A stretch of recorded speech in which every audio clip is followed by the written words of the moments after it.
Brodes Media.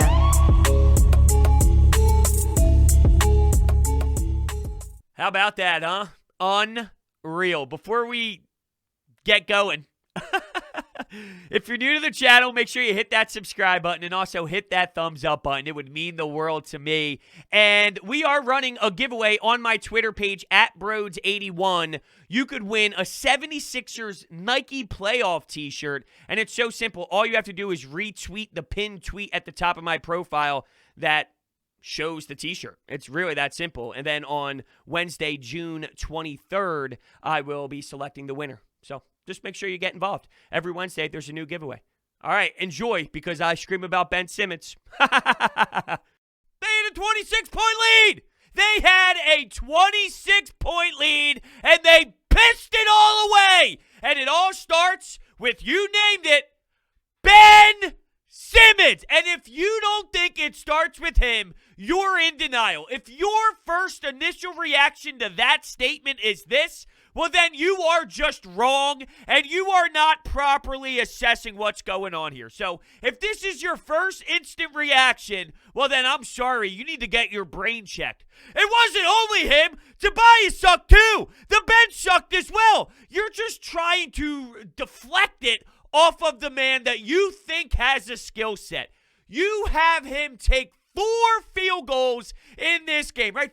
4 field goal attempts. This is not the first time we have talked about the little amount of shots he has taken. Why does that matter? It's because you're playing 5-on-4 every damn possession, because he's not a threat to do anything when he doesn't decide to play aggressive basketball. So it's really not that hard to see this. It starts with your point guard that does not shoot a basketball. That doesn't even really begin the free throw conversation, which is just a whole nother level of embarrassment. Ben Simmons tonight got the Markelle Fultz experiment. That's what he got. He got the Markelle Fultz experiment. The let's see if we can get him going by cheering. Woo! Woo-hoo-hoo! Woo-hoo-hoo! Ben, you made 2 free throws. Yes! It's a joke. 4 of 14? Come on. Literally. It was like we were seeing if that could spark him. And what's he do the next time he goes down the floor? Oh, he missed both. He's so bad that they were doing this down big in the first half. It makes the game choppy. It slows it down. And it works. It's effective. Good for Nate Dogg. Because Nate Dogg made some big decisions out there, and he outcoached Doc Rivers again. Make that 3 games now in this series. Advantage the Atlanta Hawks and their coaching staff.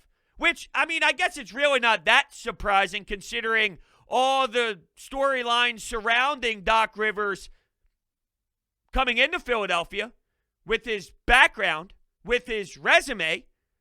But damn, what a collapse. And I feel bad for Joel Embiid, and I feel bad for Seth Curry, because both of those guys, they balled out. They were flat out ridiculous. Embiid was taking Clint Capella's lunch money. Now, to be fair, I got to look at this objectively, right? What did Clint Capella say the other day? He said, well, when he gets tired out, well, you know, you did see a little bit of that, but that's what happens when 2 guys scored in the second half. They're the only 2 who scored in the second half. Not only that, that's what happens when you have to play 5-on-4 because one guy is just eliminated from the offense right from the jump every single fucking possession. This guy's a clown. He's a fraud. And I've been screaming it for months now. Brodes, he plays defense. You know what's funny about that? And I somewhat alluded to this in yesterday's show, and I was talking about how Doc Rivers babies Ben Simmons to death.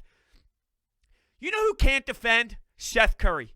You know who makes a huge impact in playoff games? Seth Curry. Shooting! Shooting! I'll take someone who can shoot and score like a Furkan Korkmaz, who, guess what, had more of an impact tonight than Ben did. Yeah! I'll take shooting every day of the week if you can't defend over someone who can defend and can't do a damn thing offensively. Well, guess what? That's wrong because Ben can. Just doesn't want to. But it hurts the same way.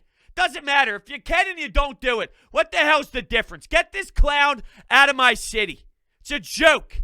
Now, Mike O'Connor tweeted this out. He was formerly with The Athletic. Now he does stuff with, I think, the rights to Ricky Sanchez. He said, we talk a lot about whether Ben is a point guard or a Draymond type. But in crunch time, he's neither. He's just a dude who stands in a dunker spot. Draymond isn't a point guard, but he makes a huge impact in crunch time. Calling the plays, directing traffic, injecting energy. Ben is just a ghost. This guy is a nightmare, okay? I need him gone now. I said after game 1 against the Wizards, when they won the game, I saw him running away from late possessions because he didn't want the ball. He was physically trying to hide and get away because he wasn't feeling comfortable. But they won. So how dare you, Brodes? How dare you call out Ben Simmons? How dare you look at negative things when they win? Because that still matters, and you can apply things in wins that could be a loss down the road. You can apply things in losses that mean good things in other games, sort of like in game 1. The Sixers lost, but you saw something there where you saw the better team. I still think they're the better team, but when they keep collapsing, shame on them. And it goes back to the Sixers are shooting themselves in the foot. You're up 26, and you're blowing them out. The building's electric. But you have a huge flaw in Ben Simmons that started this whole damn thing. You know, it didn't help that you had sloppy turnovers in the second half. You got Lou Will going with Trae Young. Both of those. Trae Young, the smallest guy out there, is rocking 39 points and making some big buckets. Lou Will in 22 minutes was plus 31, by the way. And how about that? A walking bucket, as they call Lou Will. It's crazy what shooting can do for you. It's crazy what happens when guys actually want to shoot the basketball. Sucks when you have one man who doesn't. And Tobias, too. I mean, shame on you. You stepped up big time for this team and for this city, and you were nowhere. I thought he was gun-shy at times. He went 0 for 3 from 3, and he finished 2 of 11 from the field. How about that late out-of-timeout play where you need to come up big? You need to come up large. You're the veteran. You're the leader. And you turn the ball over? And did you see Doc's face in disgust on the sidelines? What are you doing? You're forcing a pass. The Hawks pounce on it. I mean, that's a horrible play. You got to rely on your leaders to be able to step up for you in those crunch time moments, and they're collapsing. So your big-time money, guys, and Tobias and Ben, they came up so flat. It's embarrassing what happened out of those two guys today. So shame on Toby. Because you can't, 11 field goals, that's equivalent. If we're going to use the scale, sort of like when you're grading on a scale if you're a high school teacher, well, because Tobias is normally shooting more buckets, this is equivalent to Ben taking 4. Tobias only taking 11. I need more out of him. Why are you so gun shy? Making some really devastating decisions out there, too. Forcing things and not taking advantage of mismatch. And we used to see him being quick. Snap of the fingers. Let's go. He knows what he's going to do with it. He had no clue what he was going to do with it. Nothing whatsoever. It's just crazy that they really pissed that one away. I thought they were ready for the moment. Now, the series isn't over yet, and I know everybody feels that way. Trust me, the Anytime Hotline said that. We had record-breaking phone calls when it comes to the reaction today, so it's just absurd how many calls came flying in, and we'll get to as many as we possibly can, and I'll try my best to implement something before Game 6 to even utilize more of these calls because they were just outrageous, and in a good way, though. These reactions were something. The series is not over, and I'm not feeling great in the world. And look, I looked at this Sixers team, and maybe I gave them too much credit because let's look at this the way that I've been screaming about Ben, right? I've been saying that this guy's a fool, and this guy's going to be such a problem for you, yet I thought they had enough in the tank. Maybe, just maybe, there's two ways to look at it. Maybe I gave the rest of the players more credit than I should have, which I guess there's validity to that side of things if that's the way you kind of assess it. Or, as bad as I knew Ben Simmons was and how horrific I knew his problems were and how much I thought that would impact this Sixers team, and I knew that it would be the downfall at some point, maybe I didn't even put it on enough of a pedestal. Maybe it needed to be discussed more. Maybe I had to harp on that problem even more than I did because I didn't bash it enough because it's not even getting you past the Atlanta Hawks. Imagine this. Imagine you not getting past the Hawks and still not seeing this Ben Simmons trash. It's 2021. You have to be a threat shooting the basketball. You don't have to be the best shooter in the world, but this whole Giannis thing, it doesn't work either. I watched Giannis play the game. That doesn't work. It doesn't work. And I was listening to NBA radio today. I got a new Sirius XM package. I'm obsessed with some of these new stations. And NBA radio, Give and Go is phenomenal. Like I'm tuning in through all these shows, right? And they're talking about Giannis, and he's just an athlete. Is he like, and they weren't saying this in like a horrendous way, so I don't want this to be taken out of proportion. And this might have not have been Give and Go. I think it was the show after that, and it was a caller specifically, so not the hosts. But regardless, it was brought up that when you watch Giannis play, and when I watch Giannis play, all I think about is this guy's a disaster. I mean, he's missing something that's not working. Oh, yeah, shooting! So, they're just athletes. They're not basketball players. Ben, Giannis, they're just big athletes. And that can only get you so far.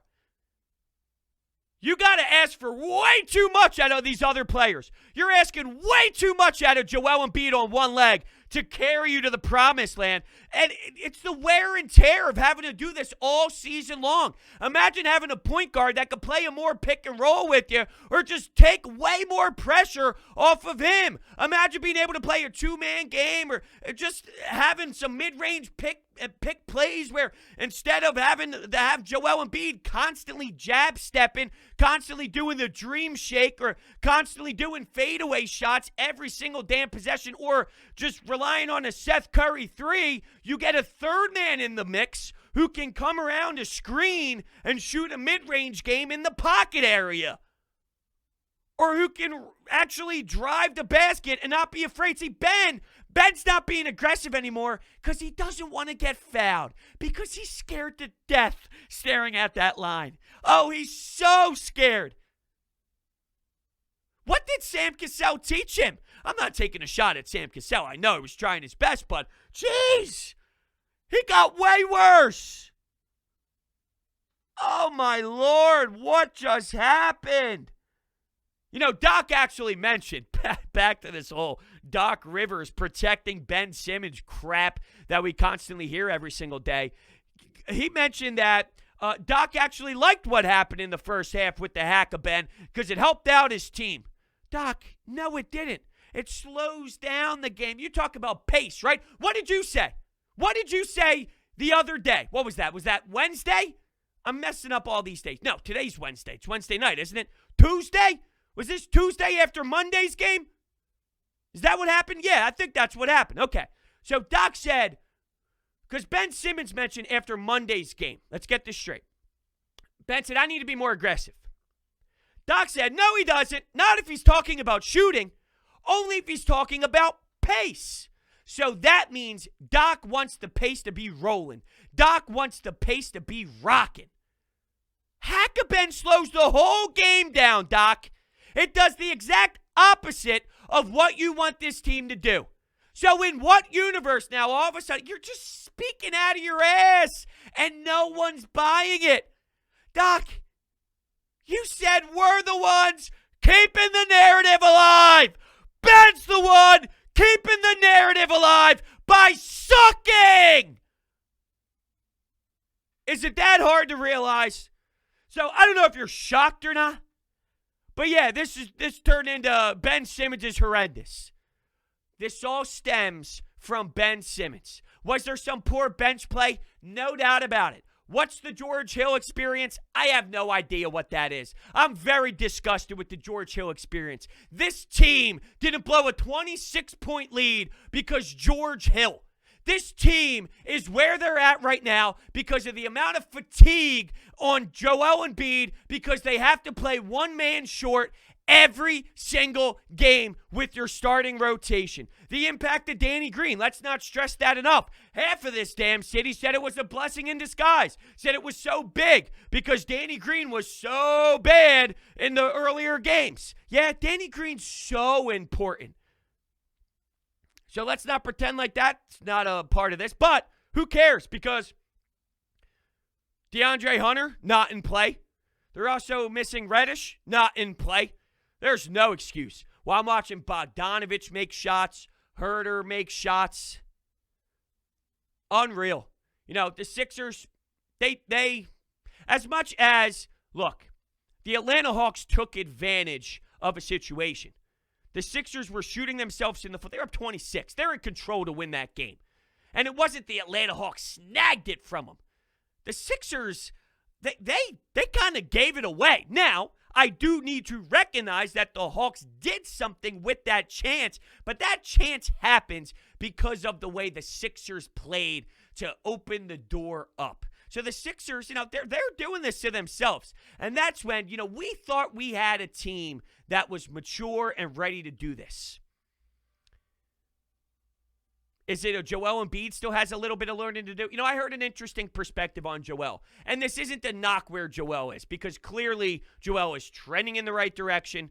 He's doing all the right things. The only thing I can ask for is this whole, you know, we're trying to bring down the roof, bring down the house thing. And I defended him in the past when he got injured for the initial time. I'm like, dude, it's the playoffs. It's against the Wizards. I don't have a problem with it. But now that you know the meniscus is torn and you know there's already such a situation happening in your knee, there's no reason to fly that way and fly that hard multiple times towards Clint Capella or whoever else is in your way to try and throw down a monster yam like that, and you're falling all over the place. At one point, not because of a dunk, though, he started favoring his left knee. He's laying on the ground, holding his left knee, and he's kind of feeling that whole knee. I'm like, oh, my God, here we go again. But we know the trajectory. But here's the point that was made.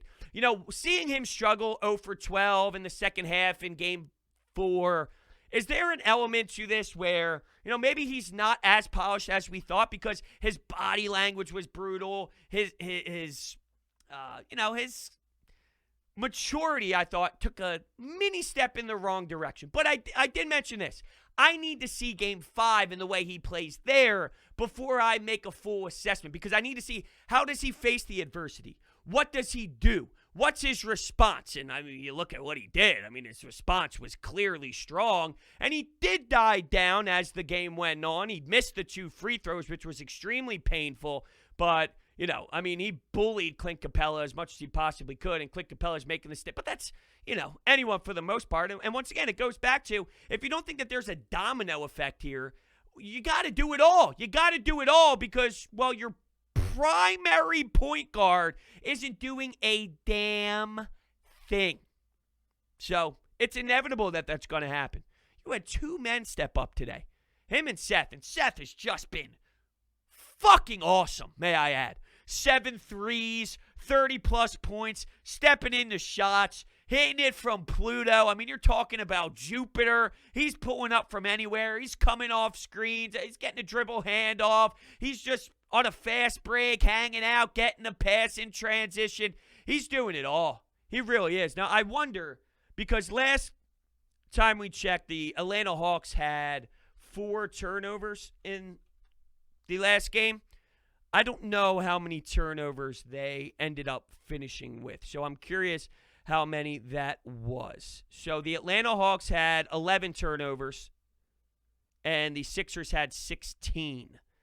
So just to put it in perspective. It's not like the three-point shooting was very hectic for the Atlanta Hawks. They made 9, 34.6%. It's not the 20 number. It's not the 20 number. So now you're starting to see, you know, in the beginning when the Sixers play their best brand of basketball, it's going to take a lot to beat the Sixers. Not really the case. Just looking through some of the box scores, Gallinari off the bench had 16. Lou Will had 15, as I alluded to. Wait, he was plus 31 in 22 minutes. Okay, that's what I thought. Ben Simmons, 2 of 4. Just an absolute joke. I'm looking. Matisse Thybulle hit a couple threes. If that wants to, if that's what you want to hold your hat on, although he was minus 17 in 24 minutes. So talk about a guy who's supposed to be out there for some defense. That's not a defensive number that you love to see. Joel, the 37 points. Toby was minus 10 as a starter, while everybody else was plus, but that's because he spends time with that all-bench unit plus Tobias Harris, which absolutely got shelled. Just a real painful loss in my opinion, and I'm sure many others. All right, we're going to read the DraftKings read right now. DraftKings Sportsbook is not only my favorite sportsbook, but also America's top-rated sportsbook. I love using DraftKings Sportsbook. It is easy to navigate, has plenty of instructions for new bettors, and nearly limitless ways to get in on all the action. My friends and family have been loving DraftKings Sportsbook, and I know you will too. Listen to this great offer. Download the top-rated DraftKings Sportsbook app now and use promo code Brodes when you sign up to turn $1 into $100 in free credits. Bet on the basketball team of your choice to win their next game, and if they do, you will claim $100 in free credits. That's promo code Brodes for a limited time only at DraftKings Sportsbook. Must be 21 or older, Pennsylvania only, new customers only. Wager paid out in site credits. Restrictions apply in partnership with Meadows Racetrack and Casino. See DraftKings.com/sportsbook for details. Gambling problem, call 1-800-GAMBLER. All right, we're going to let this thing fly here. Let's start these calls off from the top. Here we go. Brodes, I just got to say, this is the reality of being a Philly sports fan. I blame this loss on 2 people, 3 people really. Doc Rivers for just being a terrible fourth quarter coach and putting in that bench unit and leaving him in way too long. I blame this on Ben Simmons for not being aggressive whatsoever, per usual, not stepping up ever. And I blame this on Charles Barkley. Why do you have to guarantee us tonight? That's good. I didn't know where you were going there, but you're right. And it's funny, as soon as he hit that buzzer and said, lock it in, Sixers, all I saw was Sixers Twitter going crazy. No, Charles, why'd you have to do us like that? Yeah, I mean, it's pretty brutal to do that now.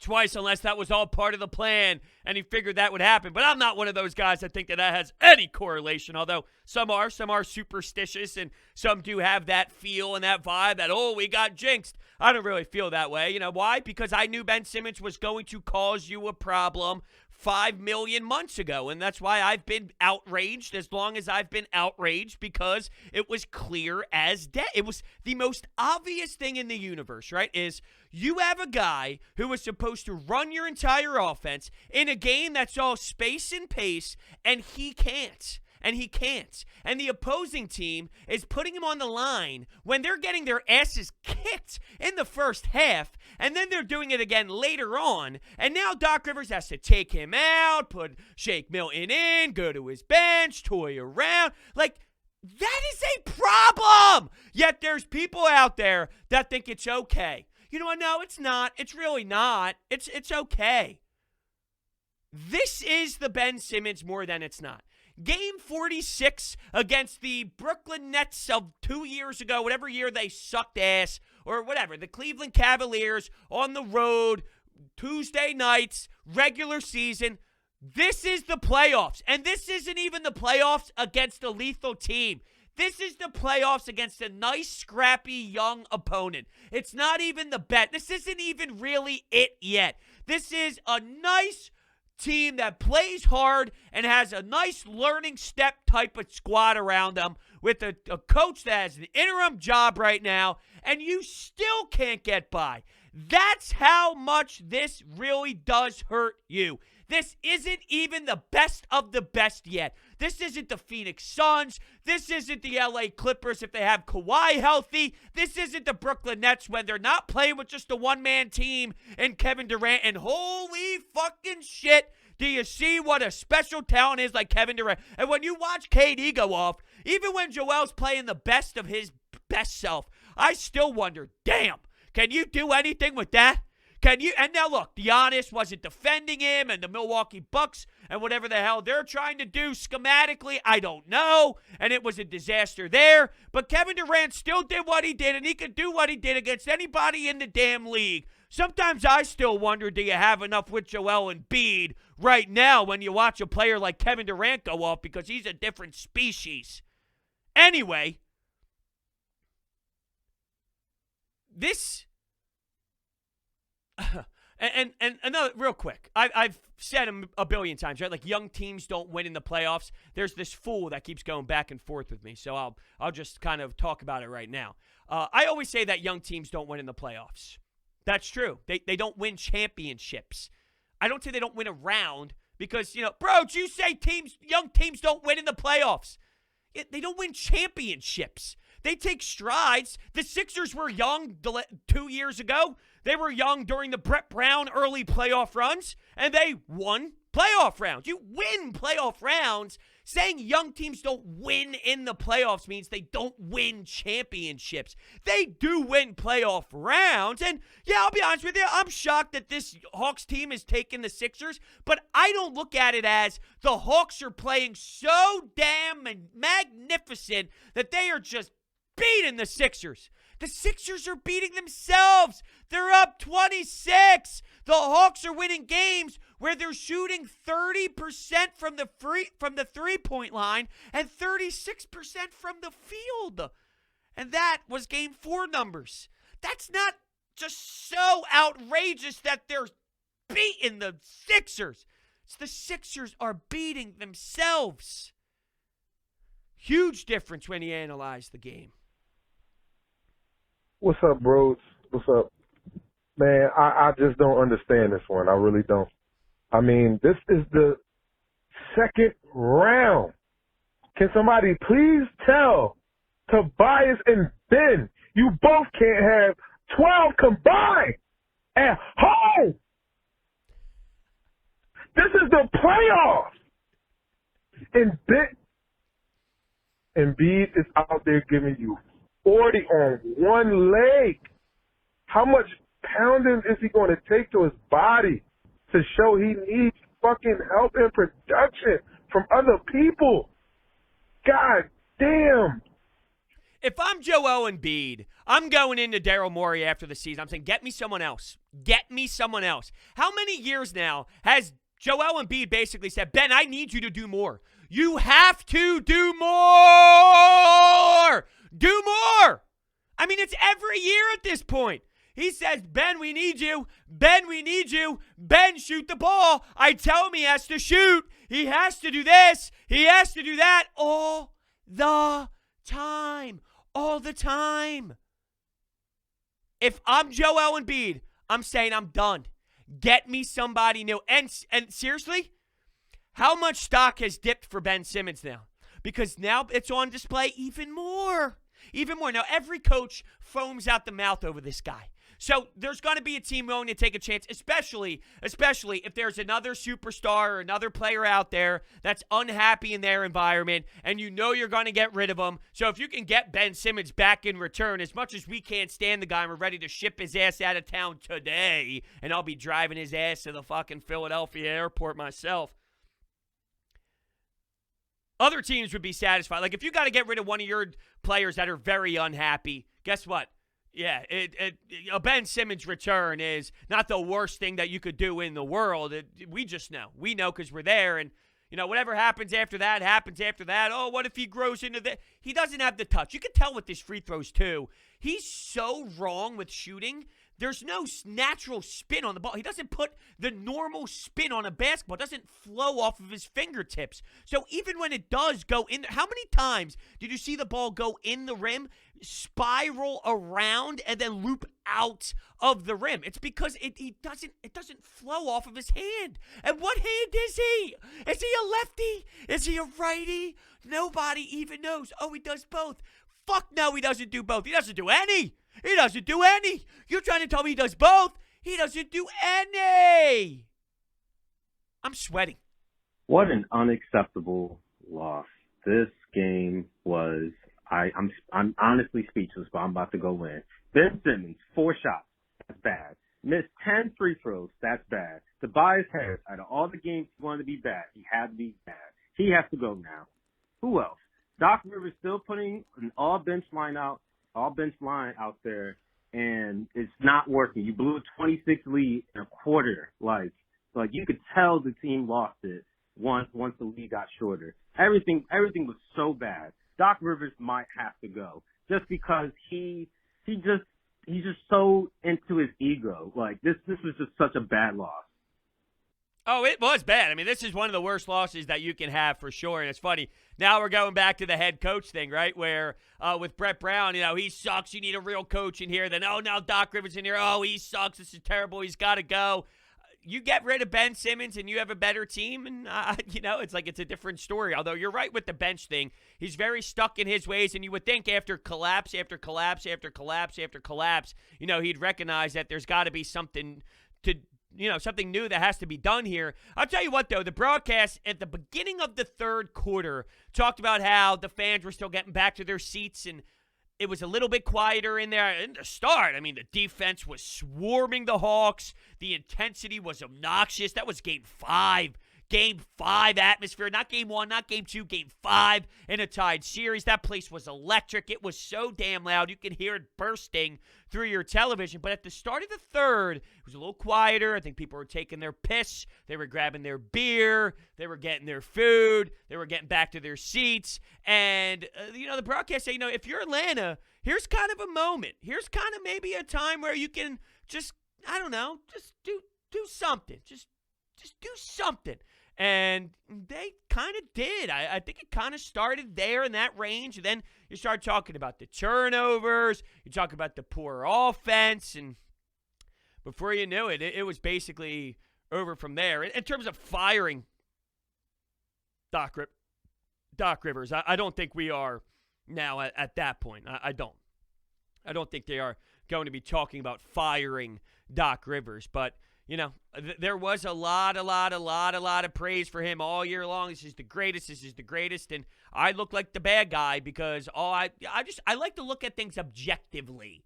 But apparently when you look at things objectively, that sometimes makes you someone who looks at you're a hater. You look at the negatives. No, I look at the positives. I look at the negatives. Doc Rivers' negatives is he won once the same year the Phillies won the World Series. If you don't think that, you tell John Middleton that World Series is okay and reasonable, it was in a reasonable time frame for you not to get on John Middleton anymore? Nope. Well, then why is it about Doc Rivers that you're allowed to hold on to that 08 championship a different way? You can't. Failure. Now, he's had positives. He's done a good job. He has a Hall of Fame resume for a reason. That also matters. He's had huge failures. That also matters. Ben Simmons, he has great moments. He sucks in the playoffs. He has added nothing to his game. That nothing to his game is what he needed to be better at to change the narrative of Ben Simmons in the playoffs. I'm not like Game 1 against the Wizards. He ran away from the ball. Why did he run away from the ball? Because he's afraid of free throws. Because he's a problem. I'm not reaching. I'm not trying to look for things just to yell at things. Trust me. You think I want to be I'm sweating. I am drenched right now in my basement, freaking out into this fucking microphone right now. You think I want it to be this way? I promise you I don't want it to be this way. But it's reality. There's a difference between just absolutely hating and then looking at it with an objective set of eyes saying, this is why it won't work. This is what I see. And what do you know? More times than not, that ugly head that I mentioned shows its ugly face at some point. Now, that doesn't mean Ben could have a good Game 6. It's not impossible for Ben to play well. It just doesn't do it enough. This is playoff Ben more than the good playoff Ben. That's the issue. Are you fucking kidding me, dude? What was that? That was easily the biggest choke job in franchise history. Unbelievable. I can't believe. It's only right our season ends off that. I don't see us winning in Atlanta. Oh my God, did everybody deserve blame? Including Doc. Unbelievable. Oh, definitely including Doc. He's definitely up there. I go Ben Simmons first. I think this all stems with Ben Simmons, and you got to look at yourself in the mirror if you're one of those Ben Simmons stands that thinks that this is going to work. Oh, but he plays great defense, and he passes, and he rebounds. He sucks. He sucks in the playoffs because of how the game changes and because of half-court sets. And because he just stands there and does nothing for majority of the possessions. That doesn't work. No matter what else you do, it doesn't work. It forces Embiid to have to play this way. This is not something that's sustainable on a guy that with this type of body. Like Kevin Durant just played every minute. You think that's sustainable every minute, every game? Well, basically what Joel Embiid's doing is almost the same damn thing. It's in his own version. Obviously, it's not the same thing. But in his own version, Joel is doing that. And I just don't think it's sustainable. And if you had someone who could create and could do something off the dribble, do something off the bounce to be more of a threat offensively and take some of that stress off of him to score every single damn time. Because right now he's just relying on Seth. But if you added another layer to that, it just changes all those miles that you put on him over an 82-game season that now we're talking about a Joel. Like if you think about a car that has 100,000 miles on it, that's Joel right now. Well, maybe he has 70,000 miles on it if he has a point guard that's more of an option. Come on. It's foolish not to see that. You got to look yourself in the mirror and start asking the question. Is it time to admit it now? Is it time to admit it? Before you tell me he's 24, it's more than just being 24 because I'm the first one to admit that there is growing pains as young players in all of sports. The difference is we're so deep in now. He's not 30, but we're deep enough in where this is unacceptable. Do you not get embarrassed watching your team play national TV, second round of the playoffs, at home, hack a Ben in the first half? They're sending your ass to the free throw line 14 times, and you're hitting 4 of them, and your crowd erupts like you're Markelle Fultz, and you're also missing a dunk? Like, that's pathetic, and we're still doing that this deep into the career. Come on, Ben. That may have been the biggest collapse I've ever seen in my entire life. 26 points. 26 points. They were up. This loss falls on Doc Rivers and the entire team, besides Joel Embiid and Seth Curry. You cannot tell me that a number 1 seed can completely collapse in the fourth quarter to the Hawks, and the only players who can score are Joel Embiid and Seth Curry. Ben Simmons failed to step up. Doc Rivers doesn't know how to coach situational basketball. And the past 2 games have shown that. We should not be facing elimination to the Hawks. You're right. We should not be. You're right. We absolutely should not be. And look, I said I like to look at things objectively. Here's my objective viewpoint on it. I know it sounds like it's over. It's not over yet. It's not over yet. If they win Game 6 on the road, which is possible, and you get a Game 7 at home, I bet you feel good about being at home for Game 7. So if you win on Friday night, it's a totally different ballgame. It's a totally different ballgame. You're going to feel great. You're going to say we're at home. How are we going to lose at home? Now, I'm not going to say you're going to feel 100%, 1,000%, it's a no-brainer automatic lock. But I will say you probably feel good about being on your home floor for a Game 7. Comes down to 1 game and you're on your home floor. Now, sure, the Atlanta Hawks won 2 games in this building, and I'm very shocked by that. But I'm just saying, it's not over yet, even though right now it's right after the game, and it's pitiful. But, yeah, I mean, when you look at the problem's not going to change. Your point guard stinks. It's not going to change. So I'm with you. It's not over, though. It's not over. Just trying to look at it with all viewpoints here. Whew. All right. Thank you all so much for listening. I'll see you next time.